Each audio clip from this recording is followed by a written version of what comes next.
அறிகுறியே இல்லாமல் மாட்டும். அதே மாதிரி அறிகுறியும் குறைக்கும். மஞ்சக்காமலையும் குறைக்கூடிய தன்மை வந்து இந்த முள்ளங்கி சாப்பிடும் பொழுது மஞ்சக்காமலை நோய் வந்து வரவிடாமல் தடுத்துக்கலாம்.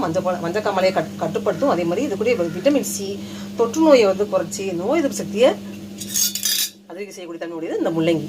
அதெல்லாம் இன்றைக்கி சாம்பார் செஞ்சுட்ருக்கேன். ரேடிஷ் சாம்பார். இந்த முள்ளங்கியில் நீர் சத்து உடல் வெப்பநிலையை குறைக்கக்கூடிய தன்மை உடையது. ஸோ வந்து காய்ச்சல் உள்ளவங்க வந்து இந்த முள்ளங்கியை வந்து சாம்பார் செஞ்சு உணவில் எந்த வகையிலுமே சாப்பிடலாம். ஏன்னா உடல் சூட்டை குறைச்சி காய்ச்சல் சூட்டை குறைக்கிற தன்மை வந்து இந்த முள்ளங்கி உண்டு. காய்ச்சல் உள்ளவங்க, அதீத காய்ச்சல் உள்ளவங்க இந்த முள்ளங்கி சாப்பிடும்போது காய்ச்சல்னால் எப்படி உடல் வெப்பநிலையை குறைச்சி காய்ச்சலை குறைக்கும், காய்ச்சல் வரவிடாமல் தடுக்கும். அதே மாதிரி உடல் சூட்டையும் குறைக்க நினைக்கிறவங்க இந்த முள்ளங்கி சாப்பிடலாம். உடல் சம்மந்தப்பட்ட நோய், பசியின்மை, காய்ச்சல் போன்றவற்றை சரிபட கொடுத்தன்மை வந்து இந்த முள்ளங்கி கொண்டு அதுதான் நீங்கள் சாம்பார் செஞ்சுருக்கேன்.